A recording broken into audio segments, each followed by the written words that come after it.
Kanaaf dhimmi kun dhimma baay'ee barbaachisaadhaa fi baay'ee murteessaa ta'edha. Dhimma nama dhuunfaatii miti. Dhimma islaamaati, dhimma diinii keenyaati. Beekaa ilaalchisee wallaalaa hin dhiisne, dargaggeessa ilaalchisee manguddoo hin dhiifne, isa barates isa hin barannes bakka jirtaniif akka jirtanitti isin ilaallata waan ta'eef dhimmi kun akka isin na hordoftanuuf akka isin viidiyoo kana sheer gootanii qaama barbaachisu biraan geessanu kabajaa olaanaan isin gaafadha obboleewwan kiyya. Takka dhimma akka kanaa miidiyaa irratti illee dubbataan turre garuu hadha barbaachisaa taanaan narraa eegama waan ta'eedhaaf dubbachuu barbaadeetani. Kanaaf insha Allah isinis laayivii kiyya kana sheer godhaati obboleeyyan keessan biraan naaf ga'a. Isinis akka namni waan kana hordofuuf ga'ee keessan baadhaa. Jalqaba irratti wanti ani dubbachuu barbaadu irra deebi'ee assalaamu alaikum wa rahmatullahi ta'ala wa barakaatu. Kabajawwan obboleewwan kiyya. Nuti warra biyya keessa jiru silaa beekne, silaa itti guddanne, waggaa maskaramiitiin itti tumamna nuti. Waggaa maskaramiitiin nuti ijoolleen islaamaa nu as fararree mana barumsaarraa bahamaa turre. Har'a garuu dirqama taanaan baa'atee jennaan hanga danda'amu walitti dubbachuu fi wal hubachiisuun dirqama waan ta'eef irraa dubbachuun barbaada. Hunda keenyarra itti gaafatamummaatu jira waan ta'eedhaafi. Abalu maaliif dubbachuu dhiiseen I don't know hin beeku waan irra dubbachuu dhiiseef kan saayisumatu beeka. Namni kamuu irraa yoo dubbate dirqama isaa islaamummaa baafate, quuqama isaa islaamummaa baafate, quuqama isaa islaamummaa ibsate, inni irraa dubbate akka dubbateedha. Inni hin dubbanne immoo maaliif akka inni dhiise tarii deebii quubsaa mataa isaatiif qabachuu danda'a. Garuu anarra dubbachuu irra dirqamatu narra jira. Kanaaf ani dubbachuu barbaade. Viidiyoo kiyya kana namoonni hordofaa jirtan baarakallahu lakum, namoota gurguddaa ani hedduu jaalladhu, ani hedduu kabaju, obboleewwan kiyya qaqqaalii namoota irra jirtan hanga ta'e isin argaan jira waan ta'eef viidiyoo kiyya kana sheer naaf godhaa. Jalqaba irratti wanti ani irraa dubbachuu barbaadu akkuma isin argaa jirtanu dhimma ijoollee keenya barattoota islaamaa niqaabiidhaan mana barnootaa hin seentuu jedhamu. Ijaabaan mana barnootaa hin seentuu dhimma jedhamu. Yaa obboleewwan kiyya, seerri biyyi keenya qabdu akka Itoophiyaatti yoo ta'e seekulaariizimii jedhamee seerri tumamee bocamee lafa jiru jira. Seekulaariizimii jechuun yookaan seera jarrii fakkeenyaaf fuulduree ittiin nama dhaabbatanii namatti qeeqanu keessaa seekulaariizimii haa eegamu haa kabajamu jedhu. Seekulaariizimii jechuun mootummaan amantaa keessa hin galu, amantaan mootummaa keessa hin galu jechuudha.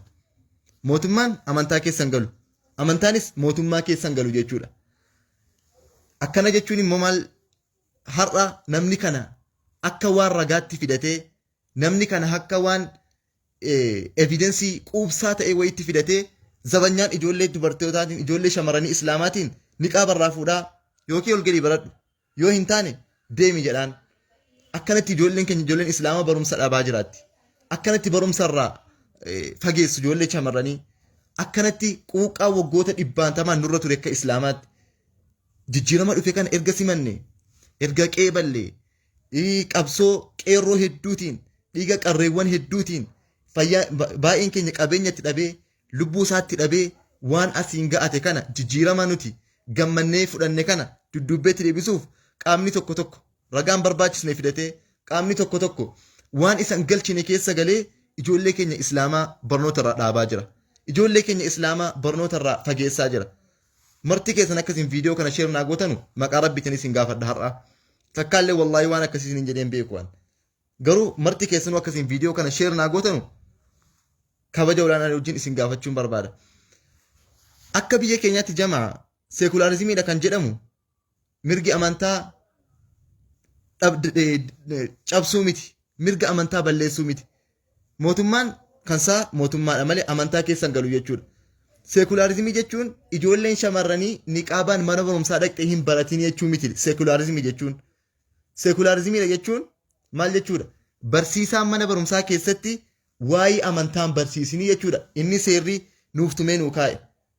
Barsiisaan mana barumsaa keessatti waa'ee amantaa hin barsiisinii. Waa'ee barumsaa sana qofa haa barsiisu jechuudha. Malee ati gaafa barumsa dhaqxu eenyummaa kee mulqitee, maalummaa kee gattee, aayidentiitii kee ofirraa mulqitee dhaqxee baratta jechuu miti. Kanati barattu barumsa eenyummaa kee eeggattee, amantaa kee kabajattee, aadaa kee, afaan kee bocattee qabattee dhaqxee barachuudha.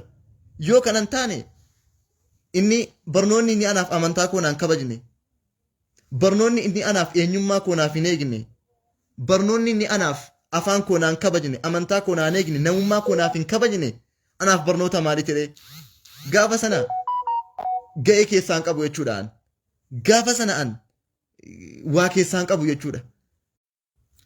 Dhiifama neetworkiitu na rakkisaa jira. Neetworkiitu na rakkisaa jira afwan. Jijjiiramni dhufe kun akka itti fuffiisamuuf qaamni tokko tokko tarii gufachiisuudhaafis haa ta'u ergama biraas haa qabaatanu ijoollee keenya islaamaatiin karri dhufe gama amantaatiin wanti dhufe waayyoomillee dhaabbatuu miti na hubadhaa. Biyyis baduudhaan deemte haala kanaan. Jijjiirama dhufe jedhamee qabeenya isaa uummanni itti dhabe, lubbuu isaatti dhabe, kan qeebalee jiru kana, kan simatee jiru kana mootummaaf biyyas walitti buusuudhaaf na hubadhaa. Qaamni akkasitti deemaa jiru kun ergama biraas dubbeedhaa qabaachuu isaatu mala na hubadhaa. Nuti har'a mana barumsaa keessatti ijoolleen shamarranii niqaabaan galteen barattuu jechuun maal jechuudha mee? Eeyyeen obboleessa kiyya Abdurrahiim Rashid yookaan jaalataa lammii shukran neetworkiitu na qabaara. Afwan neetworkiitu na rakkisaa jira inshaallah. Wanti ani jechuu barbaadu ijoolleen ijaabasii ofirraa baafattee haa barattuu jechuu yoo ta'e yaa jamaa nuti ga'ee keessaa hin qabnu jechuudha ka biyyooma keessaa. Ga'ee keessaa hin qabnu jechuudha ka barnoota keessaa. Barumsichi kan amantaa koo naaf hin kabajne ana na ilaallatu jechuudha. Mootummaan amantaa kan koo naaf hin kabajsiifne ana na ilaallatu jechuutti dhufaa jira. Biyyoomni inni waa'ee amantaa kootii naaf hin ilaalle, biyyoomni inni waa'ee amantaa kootii naaf hin kabajsiifne anaaf biyya mitiitti deemamaa jira. Ani wanti an jechuu barbaadu jalqaba irratti bara darbees iyyaa turre waanuma kanaaf. Bara darbees sababuma kanaatiif irratti tumamaa turre. Bara darbees waa'ee niqaabaaf ijaabaaf dubbattaniidhaaf yuunivarsiitiidhaa sadarkaa ari'atamuu irra geenyee turre. Ilaa itti gaafatamummaa guddaa qabdu. Majlisni har'a ummata islaamaa bakka bu'ee jiru. Majlisni har'a ummata musliimaa bakka bu'ee jiru. Obboleewwan kiyya ulamaa'onni du'aatonni warri majlisa qabatanii jirtanu nuti kan nuti qabeenya keenyatti dhabnee lubbuu keenyatti dhabnee qabsoo jijjiirama hedduu boodaan majlisni wanti inni dhufeef hadha jijjiirama tokko ga'ee barattuu isii hadha ijaamne irraa baafamaa jiruuti. Majlisni hadha jiru kun ga'ee kan kooti itti tumamne kaleessa, itti reebamne kaleessa, mana barumsaatii ittiin ari'atamne kaleessa.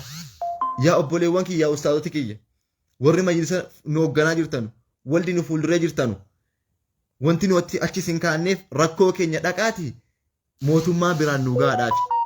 Nuti hadha ijoollee musliimaa barumsa irra ari'atamaa jirra. Barumsa dhabaa jirra. Mee maal jettu sin maal kana? Maaliif dhiftu waan kana? Maaliif ijaan ilaaltu? Kun amaanaa warra majlisaa irraa nuti qabnudha akka dargaggootti. Inni lammataan obboleewwan kiyya warri sooshaal miidiyaa hordoftanu, warri sooshaal miidiyaa qabdanu, warri biyya keessaa warri biyya alaa itti gaafatamummaa qabdu isinis. Yeroo garaagaraatti nuti akka islaamaatti wantoota garaagaraa iyyannee jennaan deebii nu argateera. Isin warri biyya keessa jirtanus warri biyya alaa keessa jirtanus amaanaan isinitti himachuu barbaadu. Dhimma kana warri viidiyoo irratti hojjechuu dandeessan irratti hojjedhaa. Mootummaanis nuuf haa dhaga'u, nuuf haa qeebalu. Yoo nuti iyyinne malee deebii argataa hin jirru. Kaleessas iyyaa turre. Garuu hanga deebiin keenya nu deebi'utti immoo ol deebi'aan jiru nuti kilaasii keessattis ol deebinee barataa hin jirru. Amma ijoolleen keenya shamarranii warri niqaabaan balbala irratti hambifaman ol seenanutti nutis ol seennee barataa hin jirru. Jarris kaayyoon jaraa akkuma jaarraa duraawwan darbanii akka nuti barumsa dhiifnee galluudhaafi. In jiru sichi immoo barnoonnis keenya, amantiinis keenya, biyyis keenya, biyyoomnis keenya. Kanaaf dargaggoonni warri sooshaal miidiyaa fayyadamaa jirtanu amaanaan guddaan isin qabdanu viidiyoo irratti hojjedhaa. Baasaati poosti godhaa. Sheer godhaa dhimma waa'ee kanaa. Barnoota sis ni baratti, ijaaba sis ni uffatti jedhaati irraa dubbadhaa amaanaa isin irra jirudha. Itti gaafatamummaa garaagaraa qabna waan ta'eef marti keenya. Itti gaafatamummaa nurra jirudha waan ta'eef haa ba'annu itti gaafatamummaa qabnu kana. Malee waggaa waggaadhaan ijoolleen keenya ijoolleen shamarranii barumsaan barattuu inni qullaa deemu bara waan nama saalfachiisu, waan nama jibbisiisu jireenya yuunivarsiitii keessatti abbaa rabbii tiksee malee baktaraa jedhamee jira beektu warra yuunivarsiitii irraa baatan. Sa'aatii meeqa keessa shamarri bakka sana kan dhaabbatu qullaa, dhiirri bakka sana kan dhaabbatu qullaa. Sanarratti hin hojjetu ministeerri. Sanarratti hin hojjetu warri amala yookaan mirga yookaan immoo safuu yookaan seera eeguudhaaf jedhu warra bakkee akka sana akka hayawaanaa ta'u irratti hin hojjetu. Ijoollee isii silaa ajjabattee niqaaba godhattee isii silaa barnootaaf manaa baate kaayyoo mul'ata qabdu barnoota irraa deebisuun hubadhaa wanti kun wayiifi. Ga'ee jijjiirama kana akka ummanni islaamaa barnootaan hin cimneefi. Namni waan kana godhaa jiru namni barattoota islaamaa ijoollee shamarranii afwan warri ijoollee shamarranii warra niqaaba uffatu kana warri barumsa irraa deebisaa jiranu shamarrantu yoo baratte islaamummaa siitii wajjiniin Salaahiddin al-Ayyubii deessii waan beekanuudhaaf hubadhaa. Salaahiddin al-Ayyubii oomishtiidhaaf wanti yeroo akkana godhaa jiranuuf. Salaahiddin al-Ayyubii addunyaatti baaftiidhaaf wanti yeroo akka kana godhaa jiranuuf. Quuqamne bara darbees nuti waggaa maskaramiin gaafa ka'u ijoolleen shamarranii ijoolleen durbaa ijaaba si dhiiftee ijaaba ofirraa baastu malee hin baratinii jennaan sanaaf iyyaa turre. Bara kanas nuti wanti nuti iyyinuuf wanti nuti itti dubbannuuf ijoolluma shamarranii keenyaatii fi ammallee yaa ustaazota keenya warra nuti bakka nu buutanii akka islaama sagalee qabdanu adaraa waan kanarraa nu dubbadhaa. Dhiifama neetworkiin hedduu tokko na rakkisaara. Inshaallah yoo rabbi jedhe ajandaa kana itti deebinaa. Haa ta'uti garuu hanga sanatti isin warri sooshaal miidiyaa qabdanu amaanaa rabbiiti. Taa'umsi keessan ka'umsi keessan dubbiin keessan wanti isin poosti gootan wanti isin sheer gootanu waa ijoollee keenya shamarranii kana ta'uu qaba naa hubadhaa. Warri bakka nu buutanii jirtanus dhimma kana fudhadhaatii dubbadhaatii akka inni furmaata nu argatu nuuf taa'isaa. Isin dubbachuu baattanus nu dubbachuu yoomillee hin dhiifnu. Isin yoo dubbattan waan qabdu yoo dubbattanii jettan duraan yoo dadhabdan nutti himaa hin dubbatannaa. Dargaggoo hin dubbatannaa wallaahi carraadha nuuf waan akkanaatii dubbachuun kenna badhaasa nuti gadi baanee waan akkanaa dubbachuun nuufi mijataadha alhamdulillah. Garuu shukran Fariid Firaa Abbaa Fiixaa Jimmaa Yuunivarsiitii irraa. Ulamoonni sheekoliin yoo dandeessan ba'aa dubbadhaa. Yoo wanti afaan isin qabu jiraate immoo nutti himaa baanee dubbannaa nuti. Ammallee wanti afaan nu qabu tokko isin jiru. Dirqama islaamummaadha dubbachuun. Rasuulatti sallallahu alaihi wasallam bakka nu buufate islaamummaatu bakka nu buufate islaama ta'uu keenyatti nu quuqa nu guba. Kanaaf baanee dubbanna. Bakka jirtanuun akka jirtanuun adaraa dhimma kana karaa nagaadhaan akka inni mootummaa bira nu dhaqqabu nu gochuu irratti nu hojjedhaa. Warri sooshaal miidiyaa fayyadamtanus jechi keessan gochi keessan dhimma ijoollee barattoota kanaa nuuf haa ta'u. Waan isin ajaa'ibu seera akka hin taane wanti kun wanti mul'isu akka inni seera hin taane wanti namatti agarsiisu akka inni seera hin taane ragaan guddaan maal akka ta'e beektu mudannoo yuunivarsiitii keessatti nu mudate. Yuunivarsiitii akka carraa ta'ee yuunivarsiitii tokko tokkotti ijaabaan galuun gonkumaan eeyyamamu. Maaliif yoo jedhan akka waan itti boombii baadhatti dhaqaartuutu ijoollee shamarranii ilaalu. Akka isii waan hattuu taatetti isii ilaalu. Ilaalcha addaa qabuuf jibba qabuuf hattaa ijoolleen shamarranii jalbaaba uffattee kaatee yoo isin maaksii uffatte maaksii baasisuun agartanii jibbaa yoo isin ijaaba dhiisaati jalbaaba si irratti uffattee kaatee yoo isin maaksii uffatte maaksii isa fayyaadhaan deeggaramu maaksii isa silaa iddoon bakka namni baa'utti maaksiin gorfamaadhaayu maaksiin hin jajjabeeffamaayu maaksii sana akkasiin ofirraa baafattu godhu. Kun maali beektu jibbaa islaamummaadhaaf qabanudha. Kuni maali beektu seera isinitti hin fakkaatin. Afwan seera isinitti hin fakkaatin. Seeraa miti kun seerri sekulaarizimii barnootaa jedhamee inni tumamee jiru jamaa. Barataa irra seera barannaanus seera jedhamee inni barreeffamee taa'ee jiru inni paarlaamaan biyyattiin nu wasaddaqee jiru inni akka law of federal republikaanitti akka inni wanti nu wasaddaqee nu barreeffamee jiru sekulaarizimiin jiru ijaaba si uffattee dhaqxee baratin jechuu miti. Amantii si fudhattee dhaqxee amantii si eeggattee dhaqxee waan achii barumsi kennamu hin baratin jechuu miti. Sekulaarizimii jechuun mana barumsaa keessatti barsiisaa waa'ee amantaan barsiisinii jechuudha. Sekulaarizimiin kana hiikkaan sekulaarizimii malee ati eenyummaa kee fudhattee dhaqxee barumsaan baratin jechuu miti. Amantaa keetiin dhaqxee barumsaan baratin jechuu miti.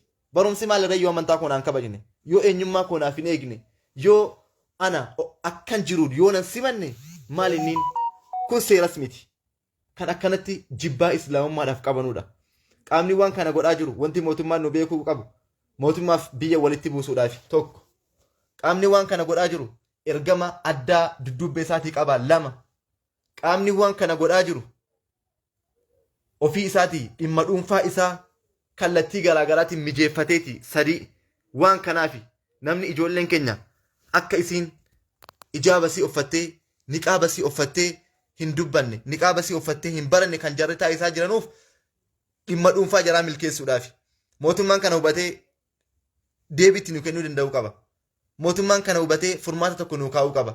Yoo kanan taane garuu mootummaanis biyyis walitti buudhaaf akka deemaa jirru akka barataa islaamaa tokkootti akka dargaggoo islaamaa tokkootti an gama kiyyaan waan narraa eegamu dubbachuun barbaada.